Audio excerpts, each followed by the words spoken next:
Oui, merci Seigneur, encore ce soir. Merci Seigneur Jésus-Christ pour ce moment que tu permets. Je veux simplement, Père, que tu nous parles. Que tu parles à nos cœurs en ces moments difficiles. Oui, viens. Oui, Saint-Esprit. Viens, ouvre le ciel et descends sur nous. Oui, Saint-Esprit. Viens. Viens, Saint-Esprit. Oui, c'est toi le feu éternel. Embrase-nous. Saint-Esprit, viens. Toujours le ciel. Descends sur nous. Saint-Esprit, viens. Oh, merci Seigneur.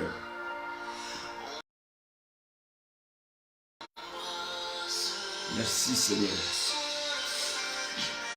Guéris, sois notre guéri. Voici mon cœur. Voici. Oui Seigneur, ce soir, nous t'exposons nos cœurs. Nous te donnons nos cœurs ce soir. Nous sommes dans ta présence. Oui Seigneur. Voici nos cœurs ce soir. Voici nos cœurs, Saint-Esprit. Viens. Saint-Esprit, viens. Merci, Saint-Esprit de Dieu. Descends sur. Oui, descends sur nous.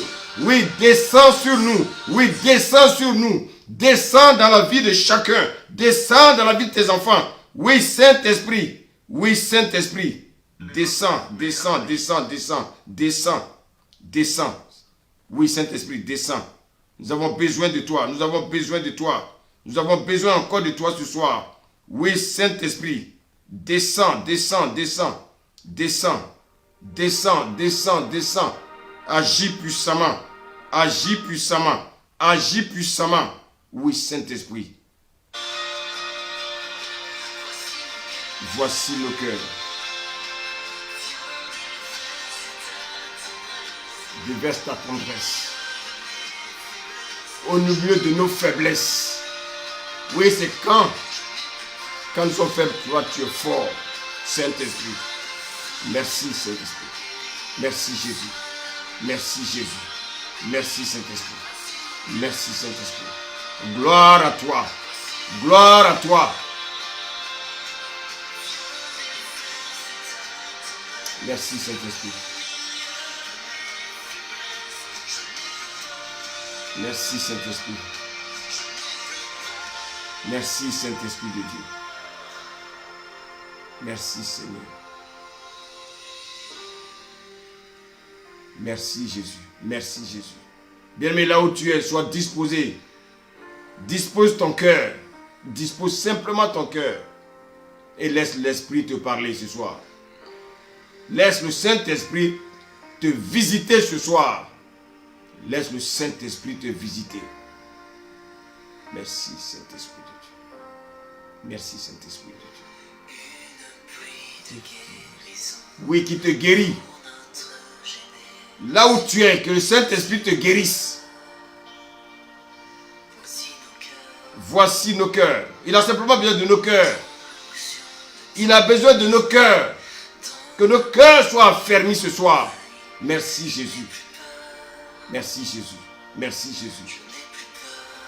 Merci Jésus.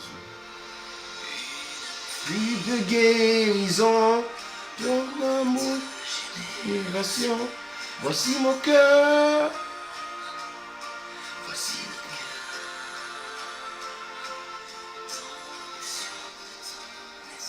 Merci Seigneur. Merci Seigneur. Merci Jésus.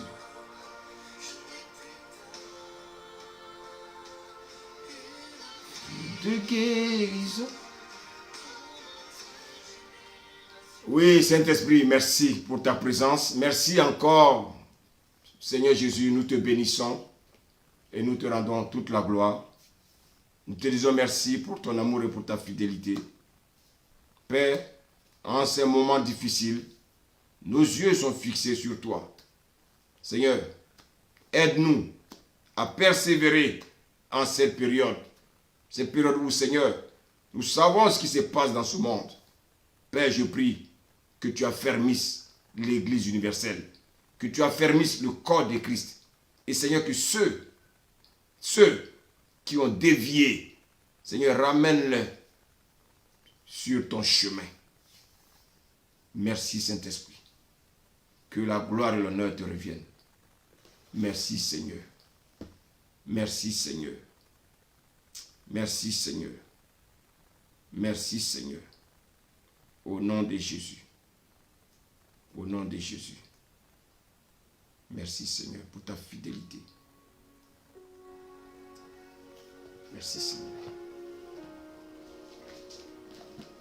Bien-aimés, nous allons prendre nos Bibles dans le livre d'1 Thessaloniciens, 1 Thessaloniciens 3.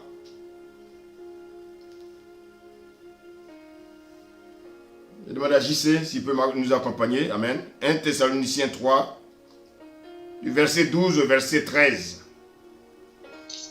Merci Seigneur. 1 Thessaloniciens 3.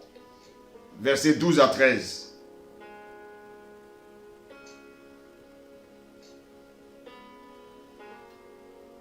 Je lis la parole. 1 Thessaloniciens 3, verset 12 à 16.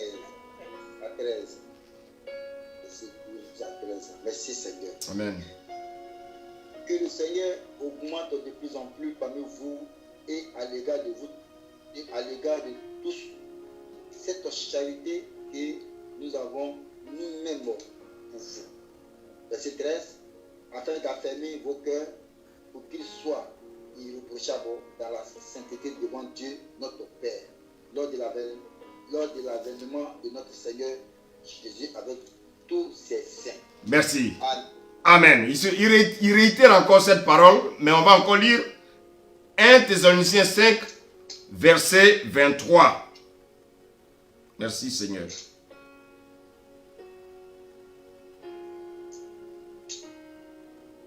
« 1 Thessaloniciens 5, verset 23. » Verset 23. Verset 23. Amen. Je lis.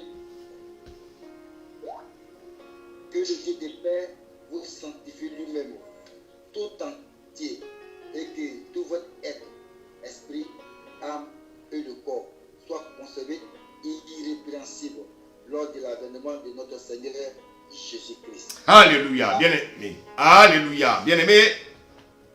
Au travers de ces deux passages, nous devons être conscients que Jésus revient. Et bien aimé, souvent quand on écoute certains théologiens, voici des personnes qui veulent planifier le programme de Jésus.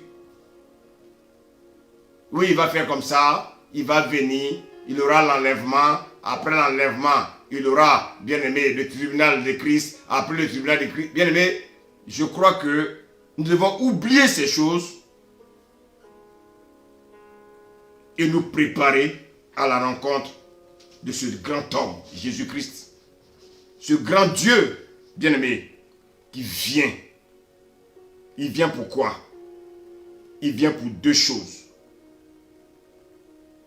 Il vient pour juger les impies. Et il vient pour récompenser les justes. Mais regardez bien ce qu'il nous dit ce soir. Il dit que le Dieu de paix vous sanctifie lui-même tout entier. Et que tout votre être, notre être est constitué de l'esprit, l'âme et le corps. Et qu'est-ce qu'il dit? Il dit que tout notre être tout entier soit conservé irrépréhensible. Ça veut dire quoi? Sans reproche. Donc Dieu veut que ton esprit, ton âme et ton corps soient sans reproche. Et nous savons naturellement que le corps a 5 sens. La vue, l'ouïe, l'odorat, le goûter, le toucher. Ça, ce sont les sens du corps physique. Mais notre âme aussi a ses sens. Les sentiments, les émotions, l'intelligence non renouvelée, je précise, notre volonté, l'intuition, l'imagination, les pensées, bien-aimés, sont, bien-aimés, les sens de notre âme. Donc vous voyez que notre corps a ses sens, notre âme aussi a ses sens.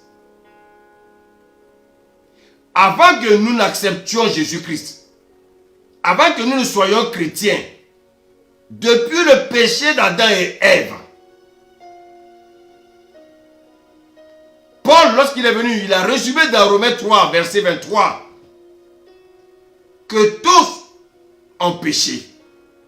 Ils sont privés de la gloire de Dieu.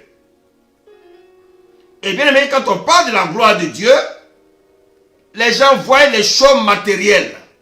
Bien aimé, ce soir, je vais te dire simplement que la gloire de Dieu, c'est de retrouver le Saint-Esprit. Le Saint-Esprit, c'est lui, la gloire de Dieu. C'est le Saint-Esprit bien-aimé,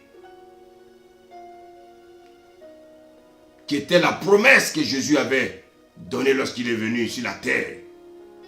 Il a dit, si je ne m'en vais pas, le Saint-Esprit ne viendra pas, frère. Donc, bien aimé, cet esprit que nous avons perdu dans le jardin,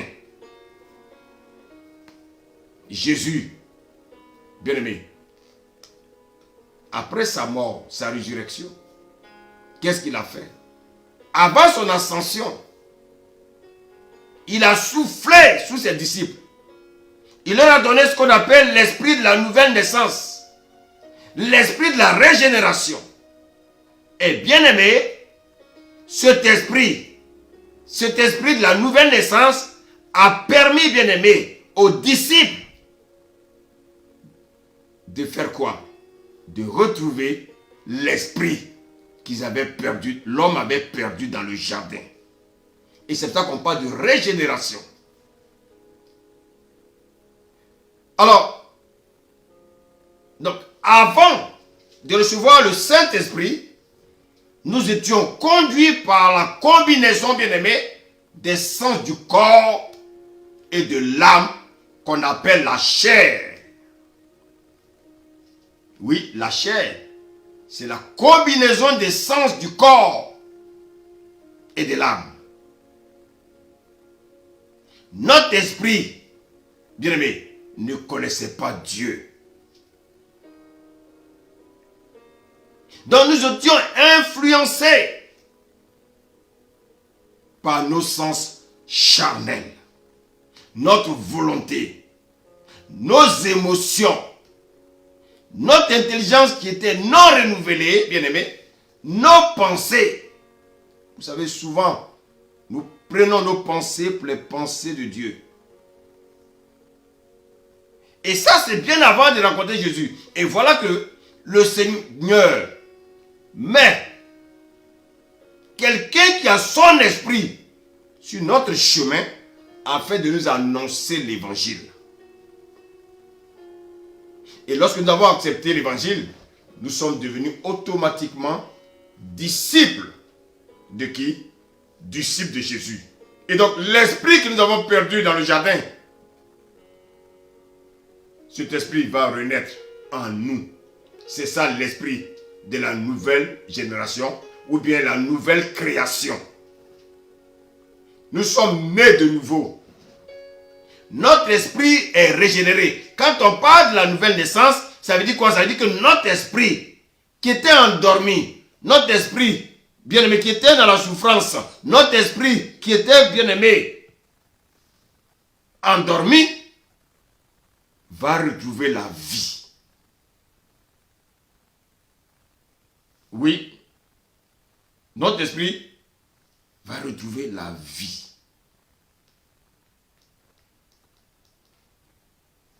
Et qu'est-ce qui va se passer? Si mon corps avait ses sens, mon âme avait ses sens, ayant retrouvé l'esprit régénéré, si mon esprit est régénéré, alors quel est le sens de mon esprit?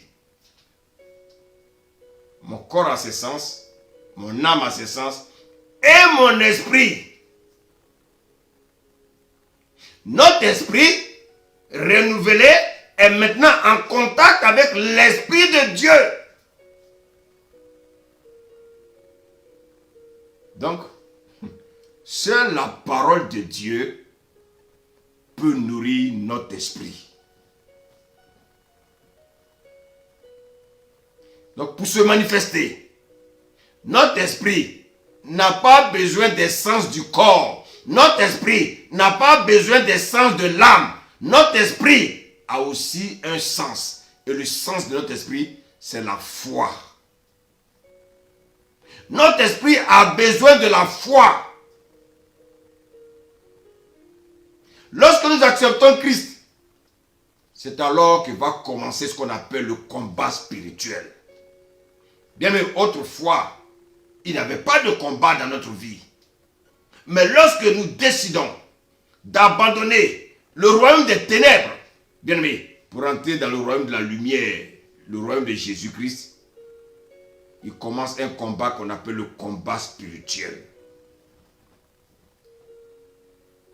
Donc, les sangs de mon corps qui aimaient l'alcool, les sangs de mon corps qui aimaient l'impudicité, les sangs de mon corps qui aimaient le mensonge, les sangs de mon corps, bien-aimé, qui étaient dans le péché. Et ces sens qui étaient aidés par les sangs de l'âme. Ça dit quoi?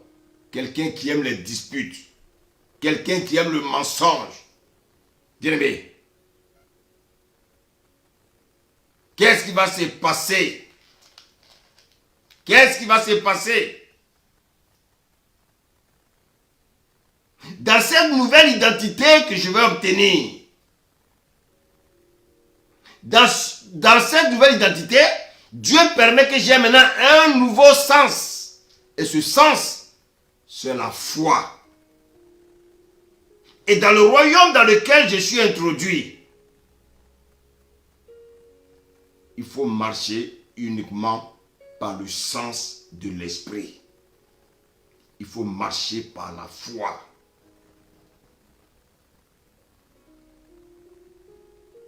Bien-aimé. Maintenant, comment se fait-il? Je dis que je suis né de nouveau.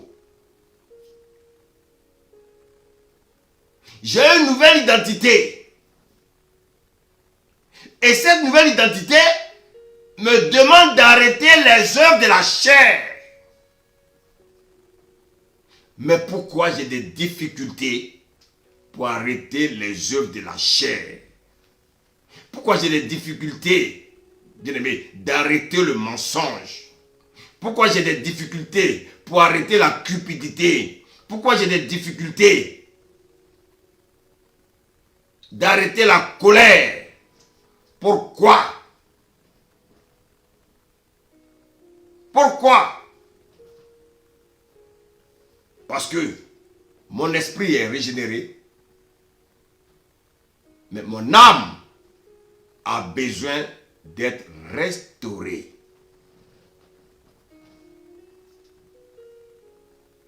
Quelqu'un, écoutez-moi bien, qui est habitué à l'impureté,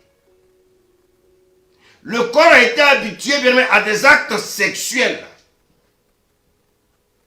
Bien aimé. Et son âme, les émotions et les sentiments de l'âme étant habitués, bien aimé, au péché, aux œuvres de la chair. Quand l'esprit lui dit, tu ne commettras plus d'impudicité, tu ne mentiras plus. Quand l'esprit lui dira, Tu ne te mettras plus en colère. Quand l'esprit lui dira, tu ne calomnieras plus. Ah, bien-aimé, le combat spirituel commence. Quand l'esprit va te dire, ne regarde plus la pornographie. Quand l'esprit va te dire, ne te masturbe plus. Qu'est-ce qui va se passer? L'esprit a parlé. L'âme et le corps vont se sentir frustrés. My God. My God. L'âme et le corps vont se sentir frustrés. Pourquoi? Parce qu'il y a une nouvelle direction. Autrefois, la direction était dirigée par la chair. Maintenant, je suis né de nouveau et l'esprit, bien-aimé, exige maintenant, bien-aimé, que je marche par la foi. Bien-aimé. Bien-aimé. Mon âme et mon corps m'avaient conduit dans la compromission.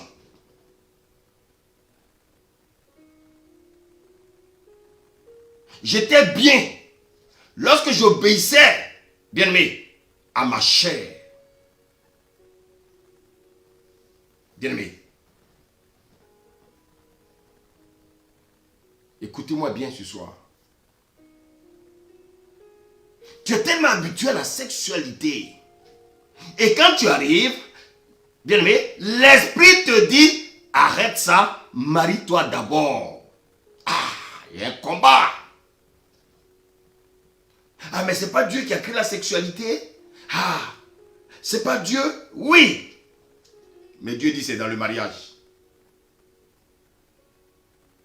Et comme tu aimes ça, ton corps et ton âme s'unissent pour combattre ton esprit. L'esprit veut agir par la foi. Le corps veut agir par la vue. Le corps veut agir par ses sens. L'âme aussi veut agir par ses sens. Voici le combat spirituel. Bien-aimé. L'esprit est lié à la parole. C'est au travers de la parole que l'esprit tire sa force. L'esprit se nourrit de la parole. Bien-aimé.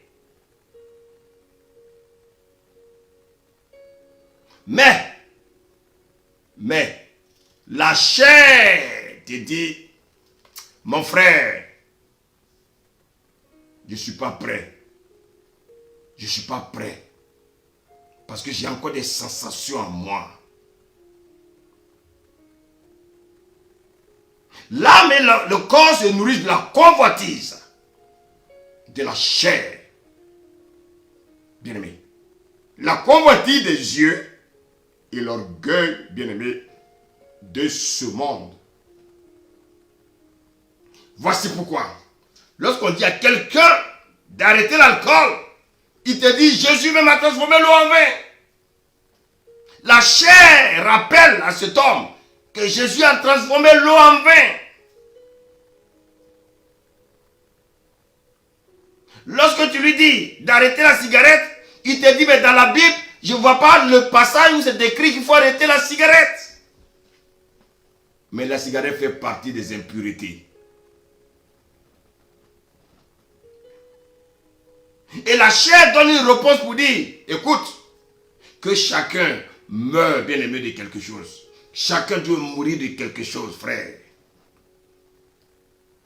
Mais mon souhait ce soir, que tu meurs dans le Seigneur.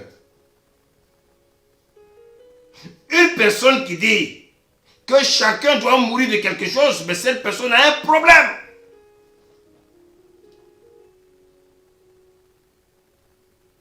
Bien-aimé, elle a un problème. Pourquoi cette personne voit la mort? On dit, boire l'alcool peut te conduire, bien-aimé, à une cirrhose de foie. Mais cette personne a des problèmes. Elle n'arrive pas à arrêter l'alcool. Vous savez, il y a beaucoup de chrétiens qui sont dans ces choses. C'est dans ça qu'ils tirent leur plaisir. Ne vous enivrez pas de vin, mais soyez plutôt remplis du Saint-Esprit. Il y a des gens qui ont du mal à être remplis du Saint-Esprit. Et qu'est-ce qu'on constate? Bien-aimés, ils sont régulièrement remplis de vin. Bien-aimés. Mais elle est dans l'ignorance parce qu'elle ne sait pas que mon esprit qui a été renouvelé, si cet esprit se nourrit de la parole, au moyen de la foi, mon bien-aimé, je vais retrouver la paix. Bien-aimé. Et cette personne, elle dit qu'elle est née de nouveau, mais elle ne sait pas qu'il y a un autre travail à faire au travers de sa vie. Restaurer son âme et guérir son corps. Et cette personne, quand elle a des problèmes, bien aimé, elle est encore dans l'alcool, croyant que l'alcool va résoudre ses problèmes. Croyant que chaque fumée dans ses narines, chaque gorgée d'alcool dans la bouche, bien aimé, vont lui apporter la paix. Mais il ne sait pas qu'en fait, il est en train de se préparer un cancer, il est en train de se préparer bien une cirrhose de foie. Vous avez vu combien de fois le diable est méchant? Vous avez vu combien de fois le diable est mauvais? Mais cette personne, pourquoi elle n'arrive-t-elle pas à prendre une décision? Parce que son âme et son corps continuent encore à le dominer. En un mot,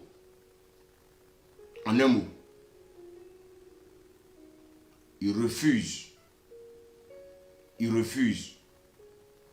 que son esprit qui est régénéré contrôle sa vie.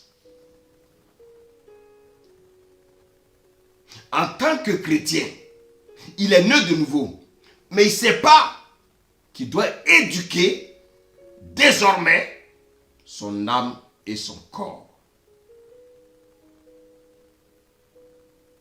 Dieu vient avec la parole. Désormais, c'est à toi de choisir si tu dois obéir à la parole ou désobéir à la parole. Autrefois, tu n'avais pas la parole. Mais maintenant, tu as la parole. Si tu as la parole, maintenant, tu dois maintenant marcher par la foi. Autrefois, tu marchais par la vue. Maintenant que tu es régénéré, tu dois maintenant marcher par la foi. La foi vient de ce qu'on entend. Et ce qu'on entend vient de la parole de Dieu. Bien-aimé.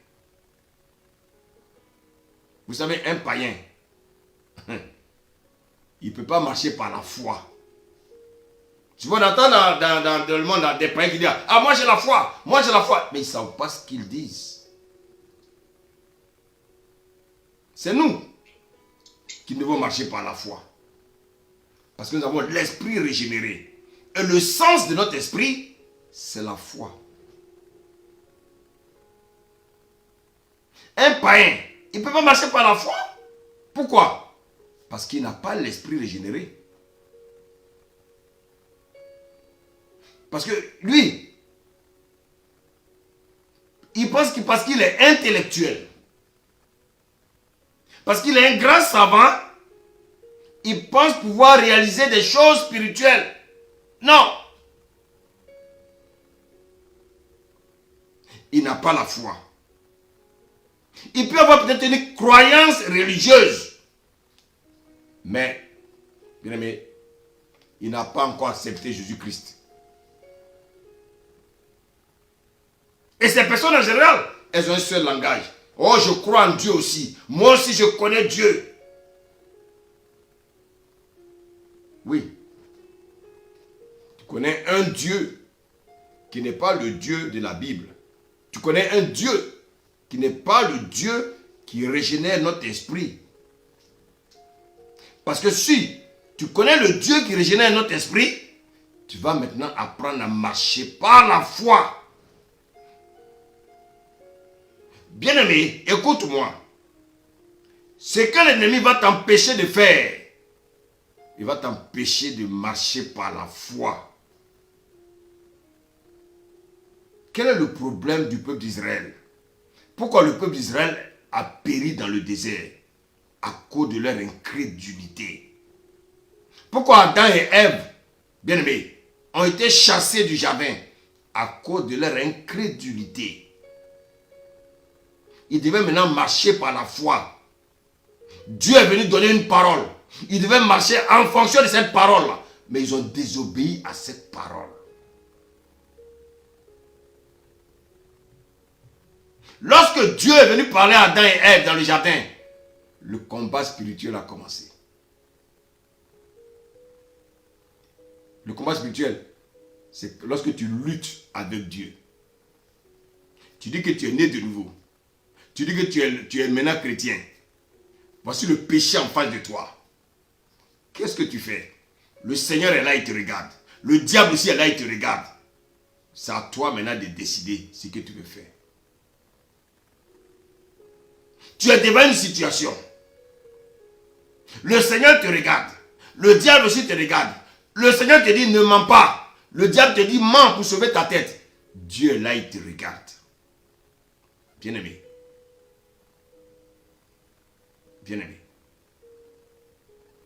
Notre esprit, certes, est régénéré. Mais il y a encore, il reste encore notre âme et notre corps. Voici pourquoi, bien aimé, dans le passage que nous avons lu tout à l'heure, dans 1 Thessaloniciens 5, verset 23, le Seigneur dit que tout notre corps, tout notre être tout entier, doit être irrépréhensible. Mais aujourd'hui, beaucoup sont nés de nouveau. Mais leur âme et leur corps sont encore avec des reproches. L'esprit est régénéré. Gloire à Dieu. Mais et notre corps et notre âme? Or, il suffit simplement que notre âme obéisse à l'esprit et le corps va obéir à l'âme. Vous savez, le corps, il est amoral. Le corps, il fait ce que l'âme lui dit.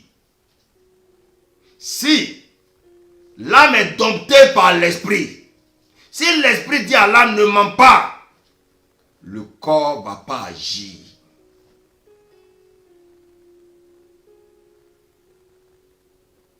Bien aimé. Si l'esprit te dit n'insulte pas ta femme, n'insulte pas ton mari, si ton âme te dit je vais insulter, le corps va utiliser la bouche pour insulter. My God.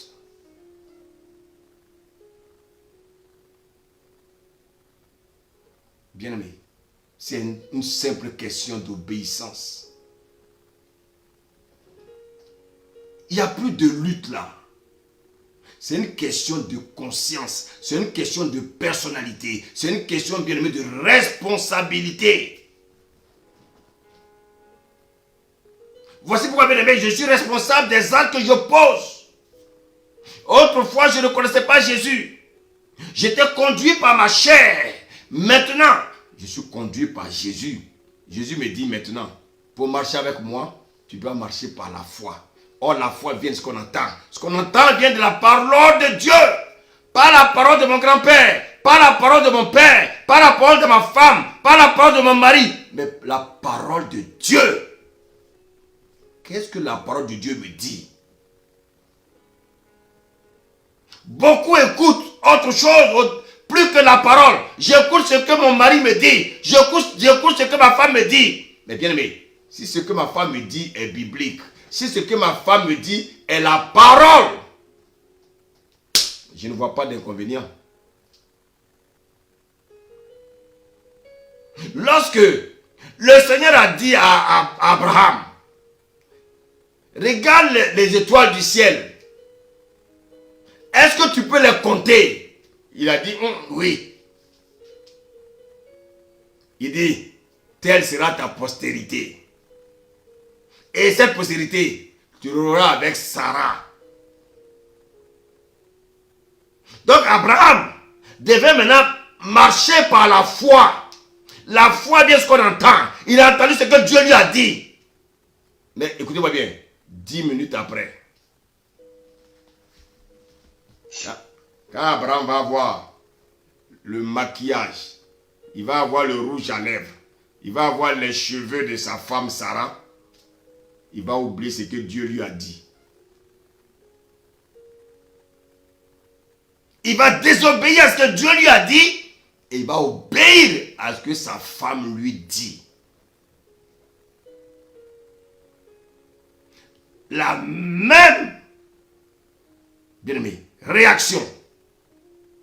La même erreur qui s'est passée dans le jardin. C'est la même erreur qu'Abraham a commis. Et c'est la même erreur que, bien-aimé, jusqu'à présent, les hommes continuent à commettre sans discernement. Ce que ma femme me dit peut être une bonne chose. J'adhère. Mais si c'est contre la parole, j'ai dit, ah chérie, assieds-toi. Prenons la Bible.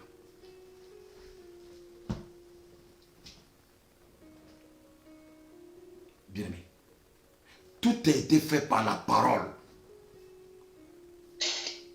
Tu dis que tu as accepté Jésus. Mais frère, écoute-moi. Sœur, écoute-moi. Toi qui t'es dit enfant de Dieu, maintenant, tu as l'esprit régénéré. Mais cet esprit a besoin d'être nourri. Pas par la chair, bien-aimé, mais maintenant par la parole. Et c'est cette parole, bien-aimé, lorsque ton esprit se nourrit de la parole, lorsque ton âme va se soumettre à cette parole, ton corps va obéir. Pourquoi les gens posent des mauvais actes? Pourtant, ils se disent chrétiens. Parce qu'en fait, il y a un combat spirituel. Ils se disent chrétiens, mais l'âme n'est pas encore restaurée. Il y a un problème au niveau de l'âme.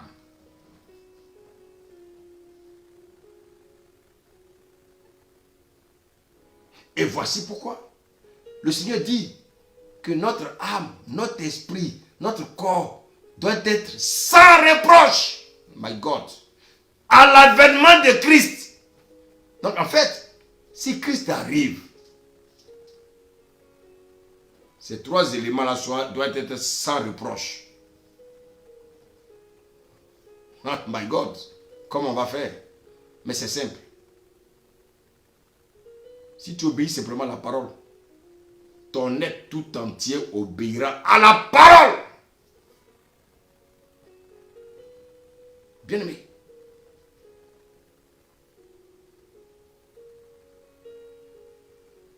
Au commencement était la parole. La parole était avec Dieu. La parole était Dieu. Bien-aimé. La Bible dit que tout a été fait par la parole. Rien n'a été fait sans la parole.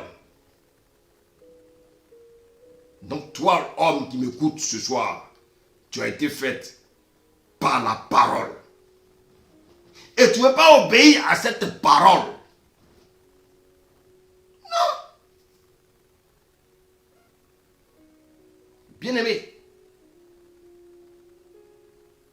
Beaucoup, bien-aimés, ont été créés par la poussière. C'est difficile pour eux d'écouter la parole.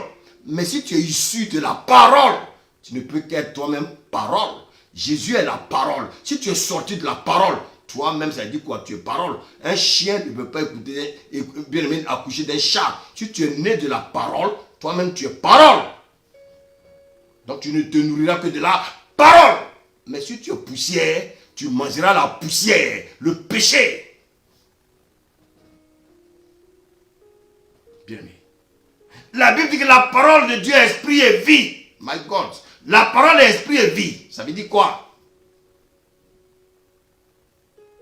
Bien-aimé. La parole est l'esprit et vie. Elle est invisible. Mais lorsqu'elle sort de la bouche, bien-aimé, de Dieu, elle agit. parole est invisible. Mais quand elle sort de la bouche de Dieu, elle vient pour agir. La parole ne retourne pas au Seigneur sans avoir accompli celle pour laquelle elle est venue. Frère, écoute-moi ce soir. Pourquoi les chrétiens ont des problèmes? Ils n'obéissent pas totalement à la parole. Ils choisissent la parole à laquelle ils doivent obéir. Pourquoi? Parce qu'il y a encore une lutte. La chair. Il y a un combat spirituel. Ah, my God. Il y a un combat spirituel. La chair veut continuer à prendre le dessus. Alors que tu es né de nouveau. C'est l'esprit maintenant, bien-aimé. L'esprit vivifiant. Bien-aimé, c'est cet esprit-là. C'est lui qui doit maintenant conduire ta vie. Mais la chair te dit niet. À qui de décider? C'est à toi. C'est à toi. La parole est l'esprit et vie.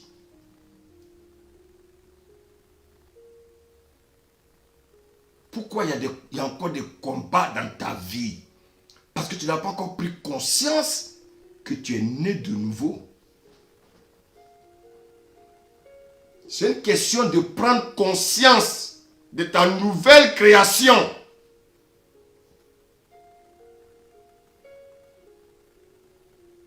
Et comme il y a un combat entre la chair et l'esprit, regardez bien ce que nous dit Hébreux 4. Serviteur, on va lire Hébreux 4, verset 12.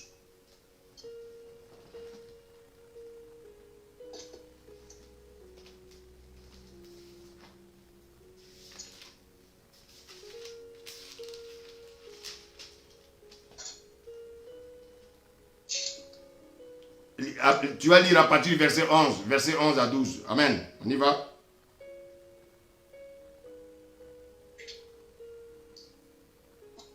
Amen. Amen. Ah bon, c'est toujours dans... Oui, Hébreux, oui. Hébreux 4. Hébreux 4. Oui, verset 11 à 12. Hébreux 4, verset 11 à 12. Amen. J'ai lu la parole. J'ai lu la parole. Pardon. Hébreux 4, c'est dans Timothée là. Hébreux 4, verset 11 à 12. J'ai lu la parole. Amen. Efforçons-nous donc d'entrer dans ce repos, afin que personne ne tombe en donnant le même exemple de désobéissance. Verset 12, car la parole de Dieu est vivante et efficace, plus tranchante qu'une épée quelconque, à deux tranchants, pénétrante jusqu'à partager âme et esprit, jointure et moelle. Elle juge les sentiments et les pensées du cœur. Alléluia. Amen. La parole de Dieu est vivante et efficace. Oh my God. Wow. La parole de Dieu. Donc, la parole de Dieu, elle est vivante et efficace dans toutes les situations de ta vie. Plus tranchante. Bien-aimé. C'est-à-dire quoi? C'est-à-dire que toute chose dans ma vie qui est comme un obstacle, bien-aimé, je veux trancher. Dieu me dit, je t'ai donné une arme puissante. Et cette arme puissante, c'est quoi? C'est la parole de Dieu. Non seulement elle tranche, mais elle est pénétrante. Oh my God. Bien-aimé, quand on est privé de la gloire de Dieu, rien ne peut séparer, bien-aimé, l'âme et l'esprit. Parce que sans Dieu, l'âme contrôlait mon esprit non régénéré.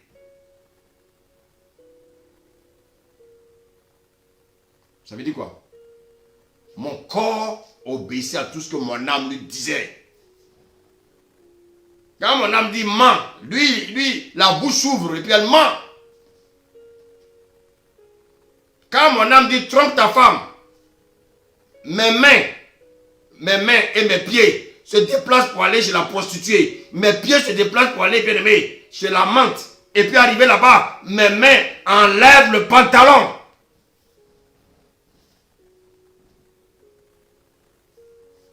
Bien aimé. Écoute-moi ce soir. Écoute. Pour que ton esprit non régénéré et ton âme s'éloignent l'un de l'autre, c'est la parole qui pénètre. My God. La parole doit pénétrer. Maintenant, qui doit accepter que cette parole pénètre? Est-ce que c'est Dieu? Non. Dieu n'est pas un corps. C'est toi. Elle pénètre et elle partage, bien aimé, l'âme et l'esprit. Jointure et moelle. Mais regardez ce que la Bible dit. Elle juge même les pensées de ton cœur.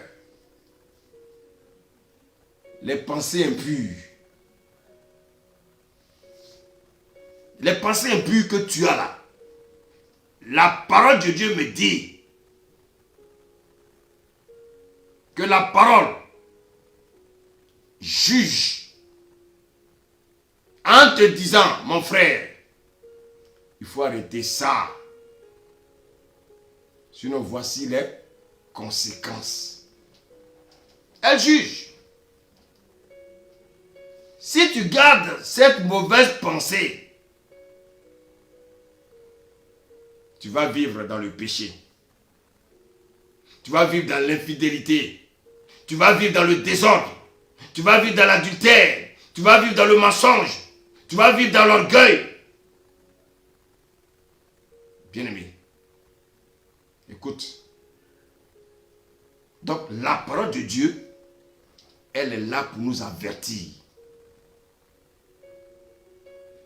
La pensée mauvaise que tu as contre ton frère, la parole vient. Et qu'est-ce qu'elle fait? Elle te dit, non, je ne suis pas d'accord. Donc la parole juge tes pensées. Toi qui n'es pas marié, bien-aimé, la mauvaise pensée qui t'anime, dans ton lit là, la parole te dit, hé, la masturbation va te détruire, arrête. Quand le Seigneur dit de ne pas souiller le lit conjugal, les gens, quand on parle de souiller le lit conjugal, ils pensent que c'est le fait de prendre une autre femme, venir sur le lit où je me couche avec ma femme. Oui.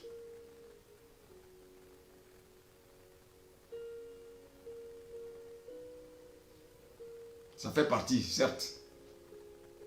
Mais si je m'assois sur le lit avec ma femme et puis je me mets à critiquer les gens, je suis en train de souiller le lit conjugal. Je m'assois sur le lit et puis je fais des histoires avec ma femme. Je suis en train de souiller le lit conjugal.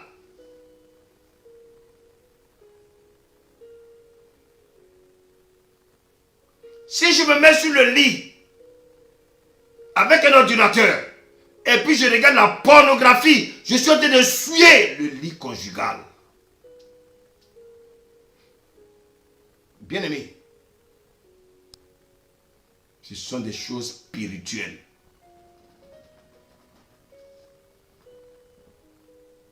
Et si tu vis encore dans le péché, Dieu te dit, mais tu es un misérable. C'est la misère qui fait que les gens vivent dans le péché. la misère morale, la misère spirituelle. Bien-aimé. Quelqu'un qui se masturbe, ça veut dire quoi? Sa main est devenue sa femme. Comment ta main peut devenir ta femme? C'est ça la masturbation. Bien-aimé.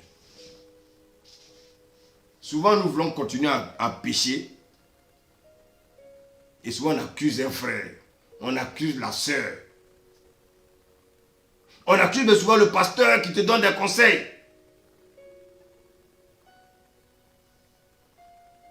Bien-aimé. Qu'est-ce que la Bible dit? Ne devez rien à personne, si ce n'est de vous aimer les uns les autres.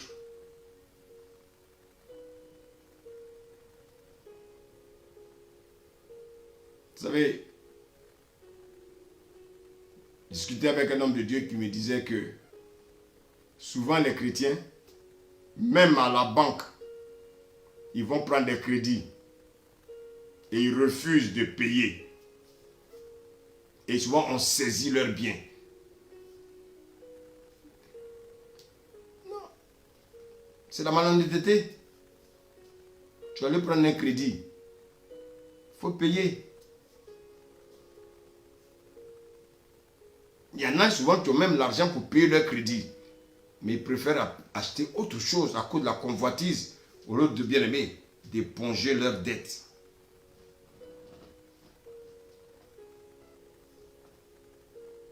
Et ça devient récurrent.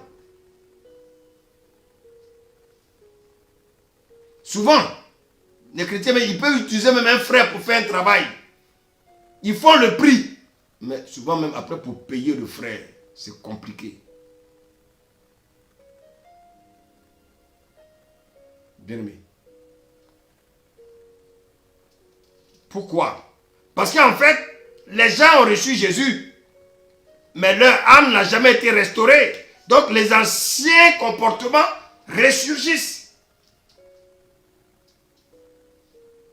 Bien-aimé.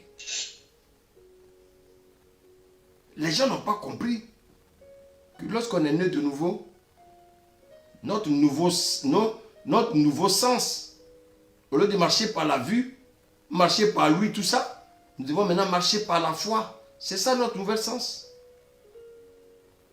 La foi est liée à la parole.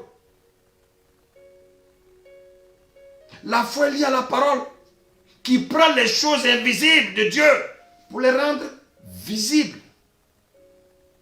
Bien-aimé.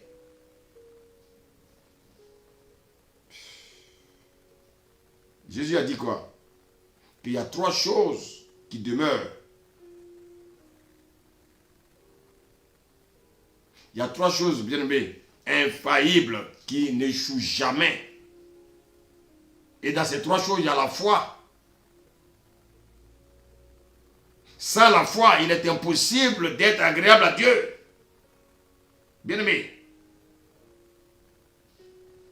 Dieu attend que tu manifestes la foi qu'il a mis en toi. Les gens ont des problèmes, les gens ont du mal à manifester la foi. Mais bien-aimé, avant de pouvoir manifester la foi, il faut d'abord aussi être en communion avec Dieu. Mais si tu n'entends pas la voix de Dieu, comment tu vas manifester la foi? Et souvent on ne comprend pas les gens. Les gens ont du mal parce qu'ils n'ont pas de relation avec Dieu. La foi vient ce qu'on entend. Mais est-ce que tu entends Dieu? Est-ce que tu médites la parole? Parce que pendant la méditation, Dieu te parle.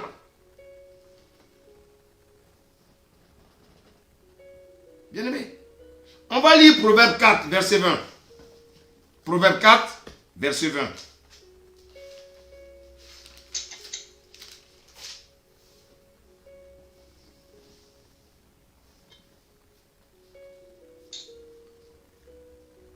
Proverbe 4, verset 20. Avec ça, la page, Proverbe 4, verset 20. Je lis la parole. Mon fils, sois attentif à mes paroles. Prête l'oreille à mes discours. Amen. Verset 21. Verset 21. Qu'il ne s'éloigne pas de tes yeux. Mhm. Garde-les dans le fond de ton cœur. Mhm. Verset 22. Oui. Ah, c'est la vie pour ceux qui les touffent. C'est la santé pour tout leur corps. Alléluia. Amen. Amen. Sois attentif à mes paroles. Mets tes pensées là, bien-aimé, au service de la parole. Quand le Seigneur dit, quand le Seigneur parle de ses pensées, c'est la parole, c'est pas autre chose. Ne te perds pas. Bien-aimé.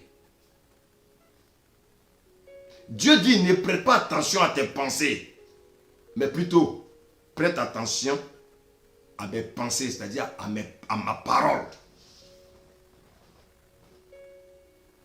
Si les deux pensées sont diamétralement opposées, Dieu dit de laisser tes pensées et de t'attacher à ses pensées. Beaucoup souvent veulent prier, c'est bien, mais mets-toi en ligne sur les pensées de Dieu.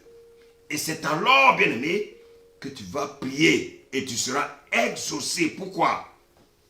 Parce que le Seigneur dit quoi? Moi, je veille sur tes pensées.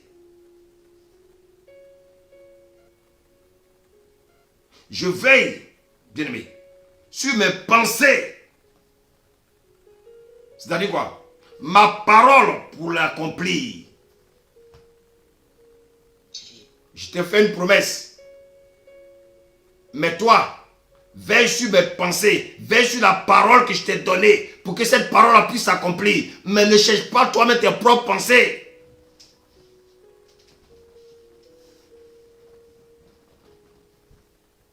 Dieu te dit qu'il va te donner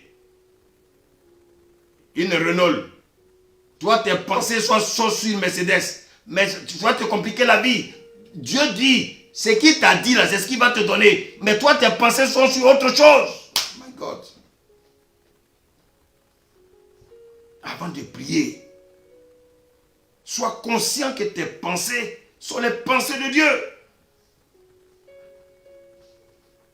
Et pourquoi Dieu veut que tes pensées soient ses pensées?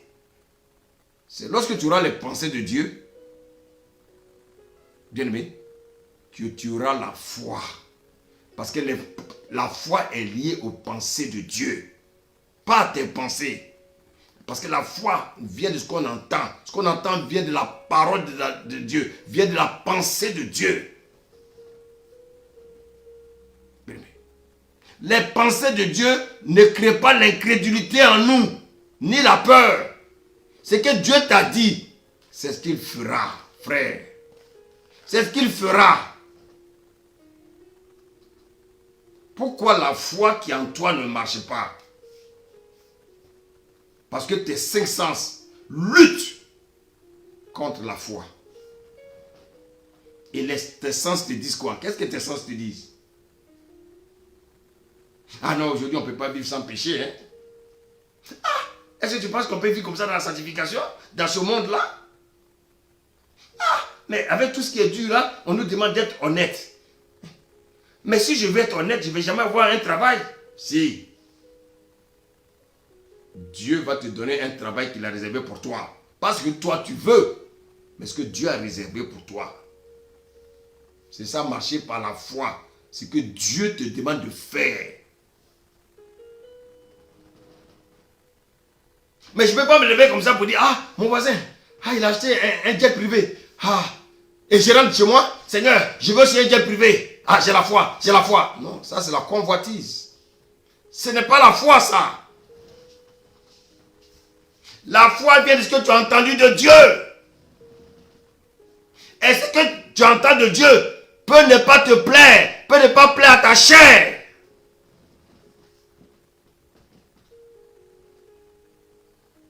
Bien-aimé, il dit prête l'oreille à mes discours. Donc, tu dois prêter l'oreille à la parole de Dieu. Qu'est-ce que Dieu t'a dit? Ne transforme pas ce que Dieu t'a dit. Bien-aimé, ce sont nos oreilles, bien-aimé, qui nous empêchent de manifester la foi. La foi vient de ce qu'on entend. Qu'est-ce que tes oreilles entendent? My God. Qu'est-ce que tes oreilles entendent? Serviteur, on va aller dans 1 Samuel 17, s'il te plaît.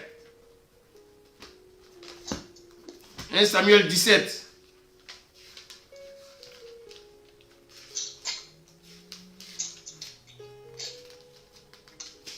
Samuel 17, on va lire du verset 10 au verset 11. 1 Samuel 17, verset 10 au verset 11. Amen. Je lis la parole. Le Philistin dit encore, je jette en ce jour un défi à l'armée d'Israël. Donne-moi un homme et nous nous battrons ensemble. Saül et tout Israël entendit ces paroles du Philistin et il fit effrayer et saisi d'une grande crainte. Ah! Tout Israël entendit la parole. Écoutez, ils ont entendu les paroles du Philistin.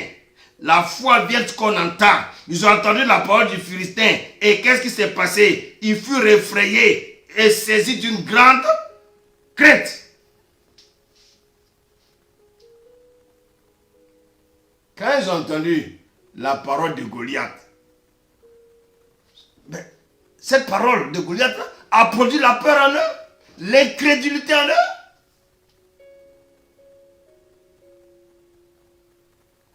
La parole de Dieu nous donne le courage et la paix. Mais la parole des hommes, la parole de Satan, la parole bien-aimée du diable, bien-aimé, nous apporte la peur.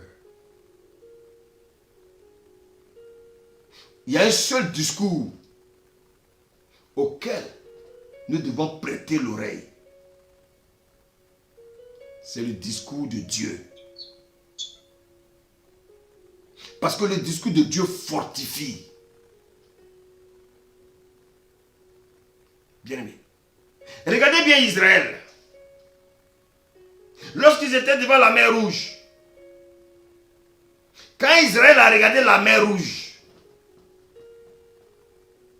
bien-aimé, ils ont vu l'étendue d'eau.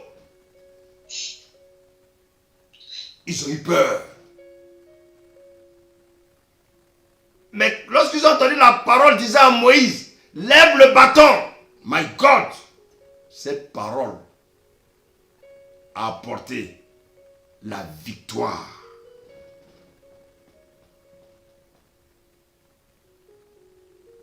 Quand Israël a entendu Goliath, ils ont perdu le combat. Bien-aimé. Bien-aimé. Quand ils ont regardé Goliath, quand ils ont entendu les paroles de Goliath, ils ont tourné dos à Dieu. Souvent, le Seigneur nous donne une parole. Et il y a une autre parole qui vient chuchoter dans notre oreille. On donne dos à Dieu. Donc, comment tout de suite, bien-aimé, à être incrédule. Et si vous lisez bien l'histoire, on nous parle d'un Goliath qui est géant. Mais je vous pose la question ce soir. Entre Dieu et Goliath, qui est géant? Vous savez, nos oreilles, nos yeux, nos bouches sont les portes d'entrée de Dieu et de Satan dans notre vie. Bien-aimé. Soit nos pensées ouvrent les portes à Satan, soit nos pensées ouvrent les portes à Dieu. Bien-aimé. Si nos pensées ouvrent les portes à Satan, tout ce que nous allons faire ne réussira pas. Pourquoi? Pourquoi? Parce que ça va bloquer la foi.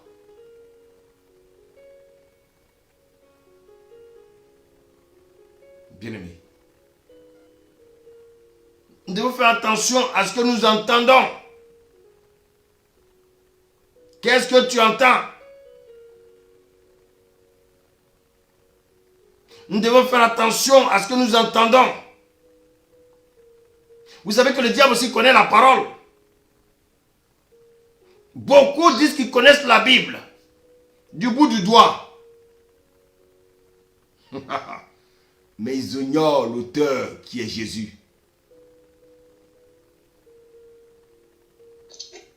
C'est pour ça qu'il est bien aimé. Souvent quand on écoute les théologiens, ils sont éloquents. Mais il n'y a pas de vie dans ce qu'ils disent. Ils sont éloquents, c'est vrai, tu les écoutes, c'est la lettre quoi. Mais il n'y a pas de vie.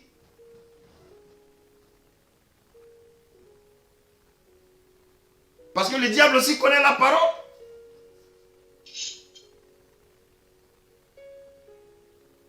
Le diable aussi connaît la parole. Le diable sait que la parole de Dieu est la vérité.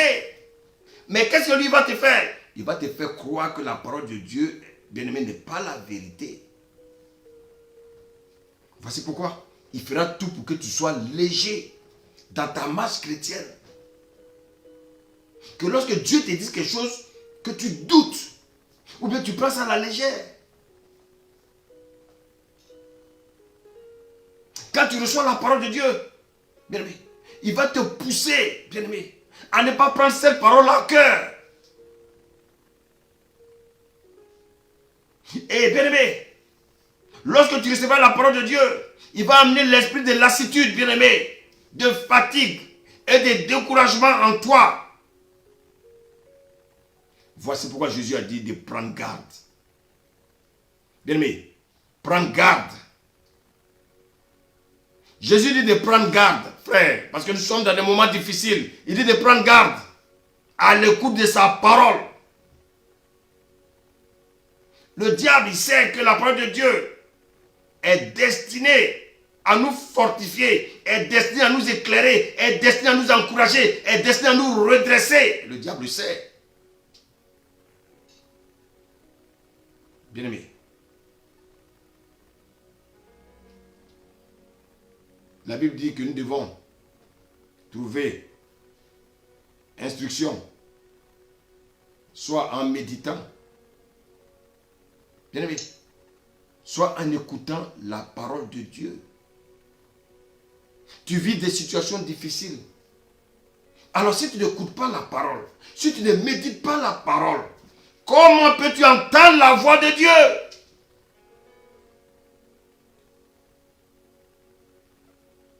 Parce que la voix de Dieu, soit tu l'entends, soit elle retentit dans ton cœur. Mais si tu ne médites pas, si tu n'écoutes pas la parole de Dieu, tu écoutes simplement des choses sur Facebook. Ah, les réseaux sociaux ont pris tout le temps des chrétiens aujourd'hui. Les chrétiens passent 10 heures sur les réseaux sociaux. Et 3 minutes de méditation.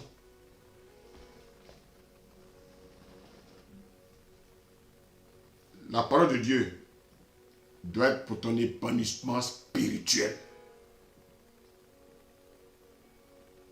Tu as des projets, mais en méditant la parole de Dieu, Dieu va te donner, bien-aimé, le chemin que tu dois suivre pour tes projets.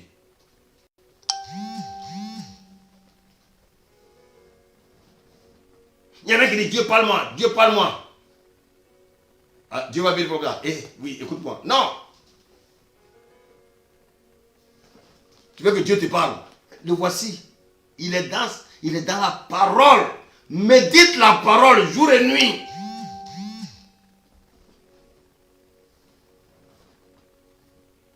Paul disait régulièrement, mais que dit l'Écriture? Que dit l'Écriture? Voici la question que toi aussi tu dois te poser. Que dit l'Écriture à propos de ma situation? Mais tu ne médites pas. Même quand tu vas au travail, tu reviens, tu dis, ah, je suis fatigué, je dors. Aucune méditation. Tu n'as même pas de communion avec Dieu. Parce que le travail t'a pris toute ta journée. Vous avez vu comment Satan est mauvais?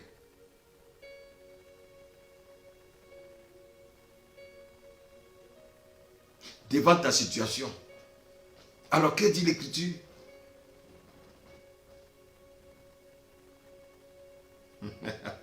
Jésus lui disait quoi? Qu'a-t-il écrit? Que lis-tu? Est-ce que tu médites la parole chrétienne? Paul dit quoi? Que dit l'Écriture? Jésus lui disait quoi? Qu'est-il écrit? Bien-aimé, devant certaines situations, au lieu de courir de gauche à droite, au lieu de courir pour chercher des prophètes, toi-même tu es ton propre prophète. Et quand tu vas méditer la parole, tu verras que toi-même tu es un prophète. Il y en a tellement de faux maintenant. Sois toi-même ton propre prophète. Au moins tu seras bien consolé.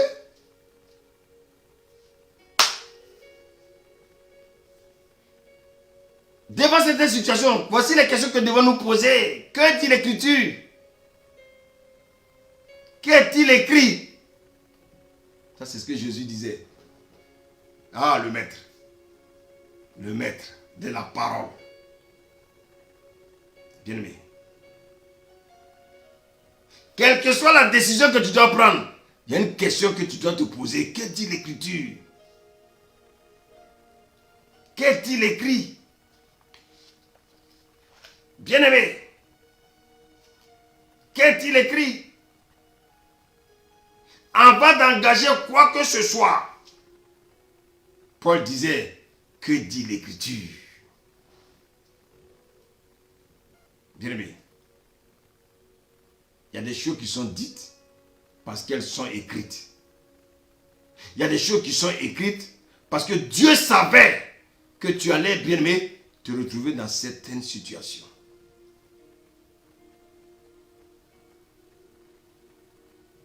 Regarde la Bible. La Bible dit quoi? Dieu est tellement amour qu'il va faire quoi? Qu'il va donner son fils. Dieu est amour. Il nous a donné un fils unique. Au temps marqué, il est mort pour les impies. Et non pour des gens qui cherchent Dieu. Beaucoup disent qu'ils cherchent Dieu. C'est faux. Qui cherche Dieu? Non. Personne ne peut venir à Dieu, bien-aimé, au Fils si le Père ne l'attire. Le monde entier est sous la domination du diable. Le monde entier est sous la domination du malin. Comment quelqu'un qui est sous la domination du malin peut chercher Dieu? Impossible. C'est Dieu dans son amour qui se révèle à nous. C'est la grâce de Dieu qui nous conduit vers lui. Bien-aimé, Jésus a été livré pour nos offenses. Jésus est ressuscité pour notre justification. Bien-aimé, voici pourquoi la Bible dit qu'il n'y a de salut en aucun autre nom. Souvent on a passé notre temps à adorer des faux dieux. Mais aujourd'hui la référence, le seul Dieu que nous devons adorer, c'est Jésus. Mais c'est Jésus là. Si tu veux marcher avec lui, c'est par la foi, pas autre chose. C'est par la foi. Sans la foi, nul ne peut lui être agréable. Bien-aimé, lorsque tu constates que tu as encore du mal à obéir à la parole de Dieu, c'est qu'il y a encore un combat spirituel au niveau de ton être. Parce que celui qui doit être vainqueur, c'est ton esprit. L'esprit est lié à la foi. Si ta chair continue encore à dominer sur toi, ça veut dire que tes 5 sens, les sens de l'âme et les sens du corps, bien-aimé, veulent prendre le dessus sur la foi. Ça veut dire, bien-aimé, prends l'épée.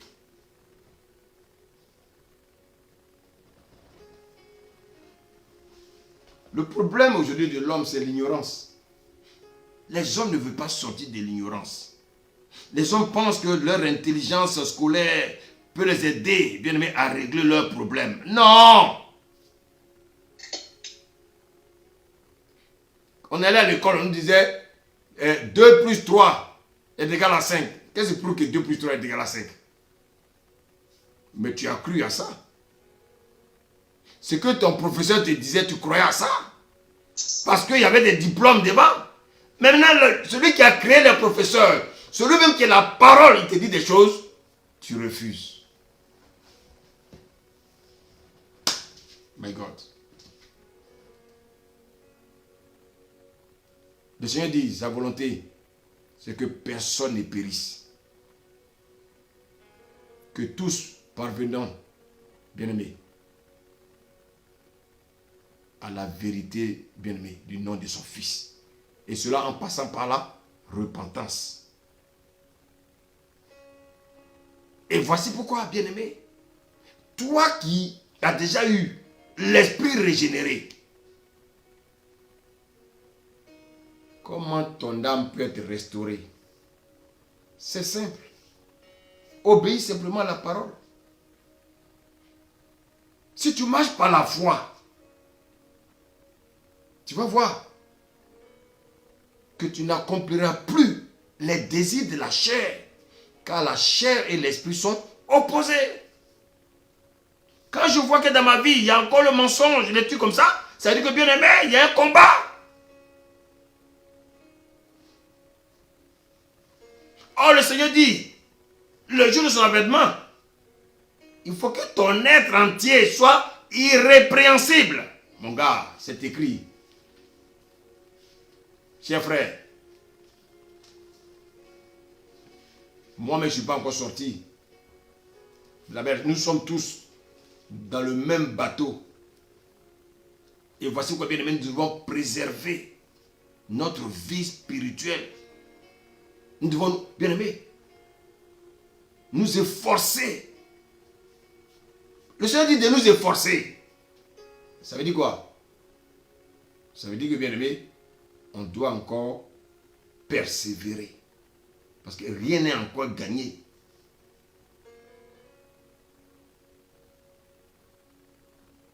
D'autant parle de la perte du salut.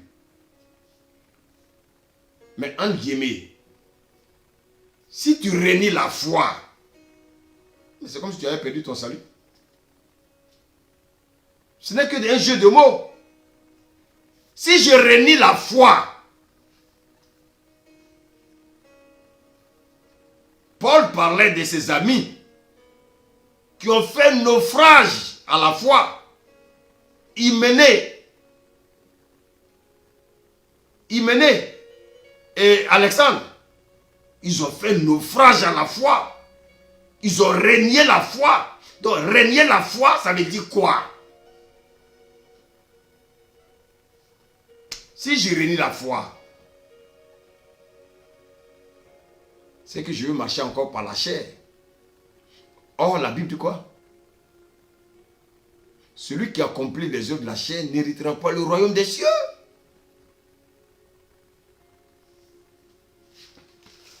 Bien-aimé, si je marche encore par la vue, ah non, Paul dit que nous ne devons pas marcher par la vue. Et Paul dit, ainsi, donc frère, nous ne sommes plus redevables à la chair pour vivre selon la chair. Si vous vivez selon la chair, vous mourrez. Wow. Mais si par l'esprit, wow, my God, si par la foi, bien-aimé, vous faites mourir les actions du corps, vous vivrez. comment je peux marcher par la foi? Ah, ça c'est une très belle question. C'est lorsque j'obéirai à la parole de Dieu. C'est ça, marcher par la foi. Et si j'obéis à la parole de Dieu, je marche par la foi. Et si je marche par la foi, la Bible me dit que ceux qui sont conduits par l'Esprit de Dieu sont fils de Dieu. Bon, donc pour être fils de Dieu, bien-aimé, il faut que je marche par la foi. Pourquoi Jésus était-il appelé fils de Dieu?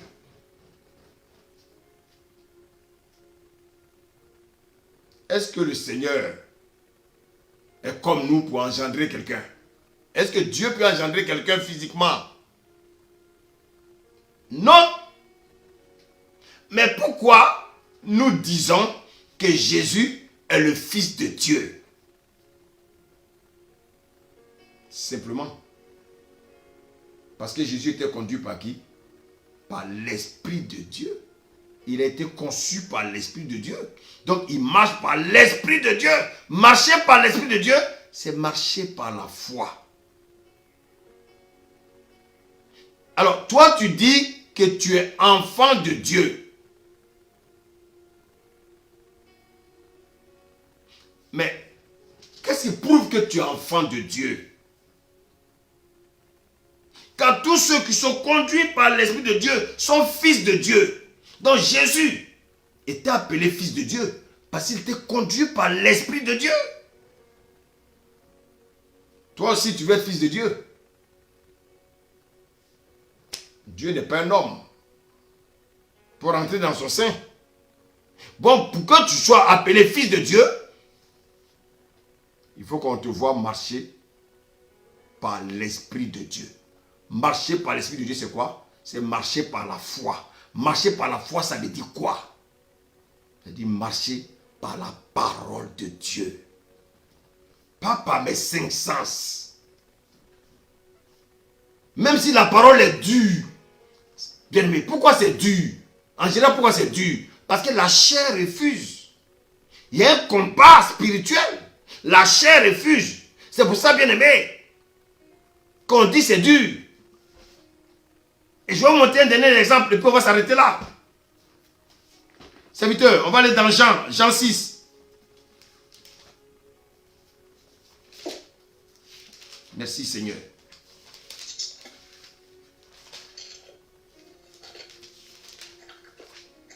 Jean 6, on va lire à partir du verset, et on va lire, lis le verset 51 s'il te plaît. Jean 6, verset 51. Je lis la parole. Je suis le pain vivant qui est descendu du ciel. Si quelqu'un mange de ce pain, il vivra éternellement. Et le pain que je donnerai, c'est ma chair, que je donnerai pour la vie du monde. Ok. Maintenant, lis maintenant le verset 60. Verset 60. Plusieurs de ses disciples, après l'avoir entendu dire, cette parole est dure. Qui peut l'écouter? Verset 61. Pardon? Verset 61. Verset 61. Jésus, sachant en lui-même que ses disciples murmuraient à ce sujet, leur dit, cela vous scandalise-t-il? Continue. Et si vous voyez le Fils de l'homme monter où il était auparavant, c'est l'esprit qui vivifie, la chair ne sert de rien. Les paroles que je vous ai dites sont esprit et vie. Ces paroles sont esprit et vie. Donc il n'y a pas la chair. La chair ne peut pas accepter ça. La chair n'aime pas ce qui est esprit et vie. Parce qu'il y a des tumultes, il y a des divisions, il y a des combats dans les églises. Parce que la chair refuse la vérité. Bien aimé, serviteur, allons dans verset 64, s'il te plaît. Verset 64, oui.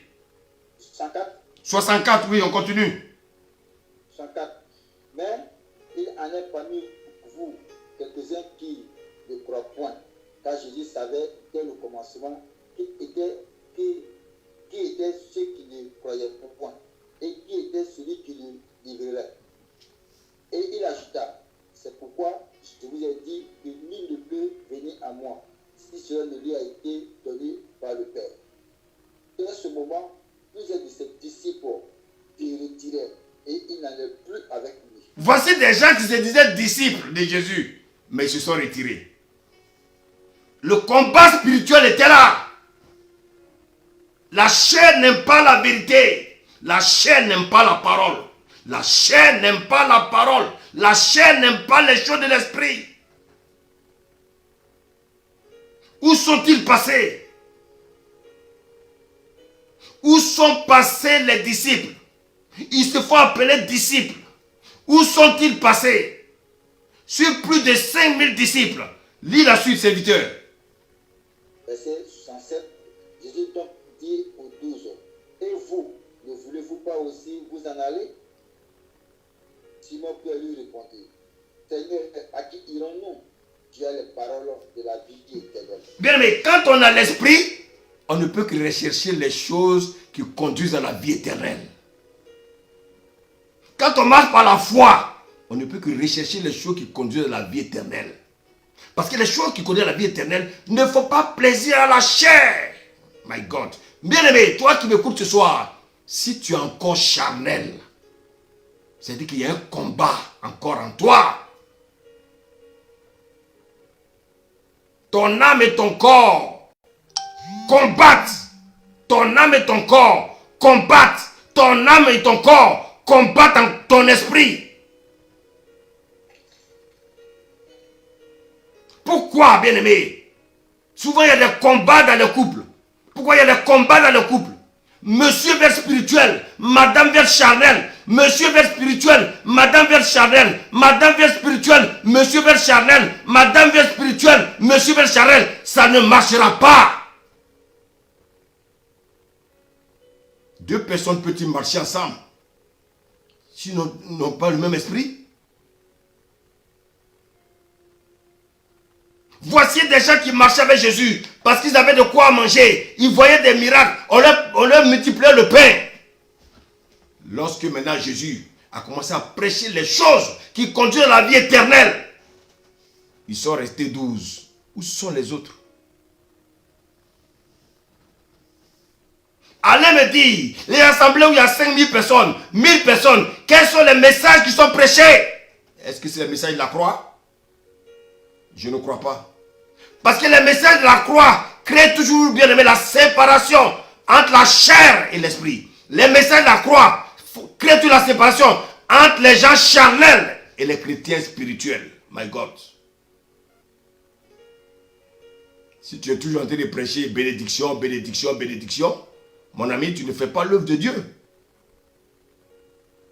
L'œuvre de Dieu, c'est le message de la croix.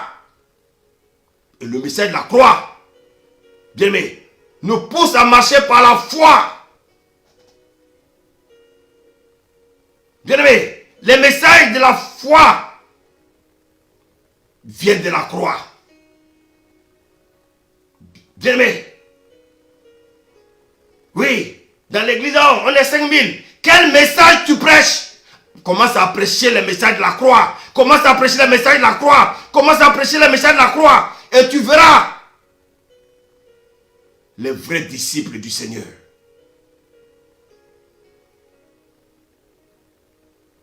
Les enfants du diable n'aiment pas la croix. Seuls les enfants de Dieu aiment la croix. Parce que la croix, à la croix, il y a la mort. Les gens ne veulent pas mourir. La chair doit mourir. Les gens veulent garder la chair et servir Dieu. On ne peut pas servir Dieu avec la chair. On sert Dieu avec l'esprit.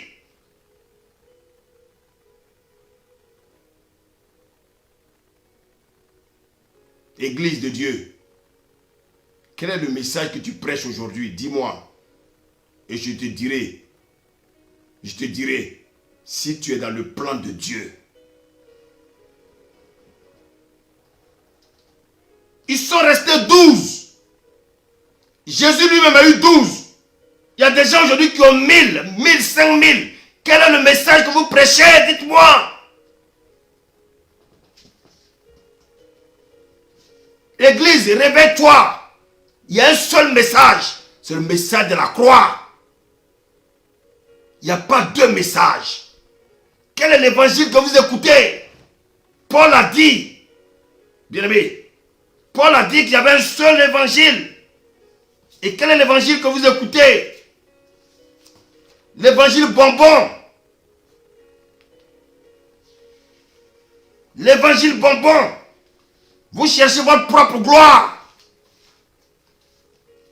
Au lieu de chercher la gloire de Dieu. Est-ce que Jésus vous a dit qu'il est venu, bien-aimé, pour avoir le monde entier? Il est venu pour chercher des cœurs qui sont repentants. My God. Bien-aimé. Il dit, je m'étonne que vous détournez si promptement de celui qui vous a appelé par la grâce de Christ pour passer à un autre évangile. Bien-aimé, aujourd'hui, les gens prêchent un autre évangile.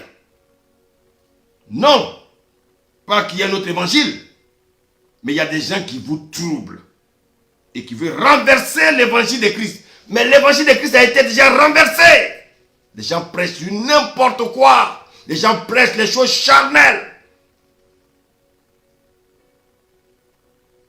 Vous devez prêcher les messages pour permettre à l'épée de Dieu, à la parole de Dieu, de séparer l'âme et l'esprit. On prêche, bien aimé, des choses pour renforcer la chair des gens.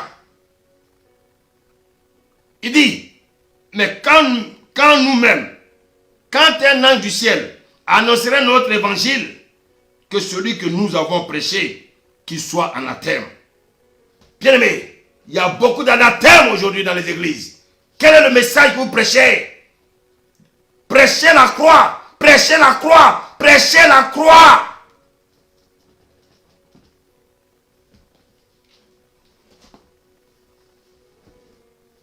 L'église est morte.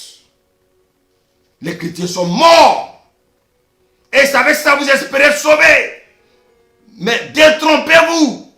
Vous vivez dans le péché. Vous vivez dans la fornication. Vous vivez dans le mensonge. Vous vivez dans la cupidité. Vous vivez dans le vol. Vous vivez dans les choses obscures.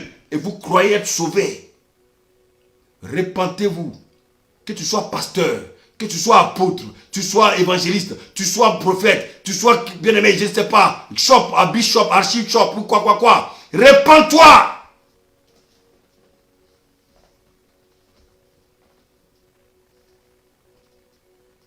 Vous détruisez les enfants de Dieu avec un évangile pourri. Regardez combien de fois il y a des divisions dans les églises. Regardez combien de fois, bien aimé, les gens ont des mauvaises pensées les uns les autres. Parce que le message de la croix n'est pas prêché. Parce que, bien aimé, c'est ce message, bien aimé, c'est l'épée qui sépare l'âme et l'esprit, noue les jointures.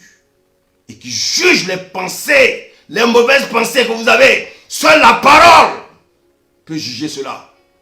Que ce sont les messages qui sont prêchés, bien aimés. Oui, je suis dans l'église, un bâtiment, les bâtiments sont en marbre, les fauteuils sont en marbre, mais tout ça c'est nul. Jésus a dit, il ne sera pierre sur pierre qui ne soit renversé.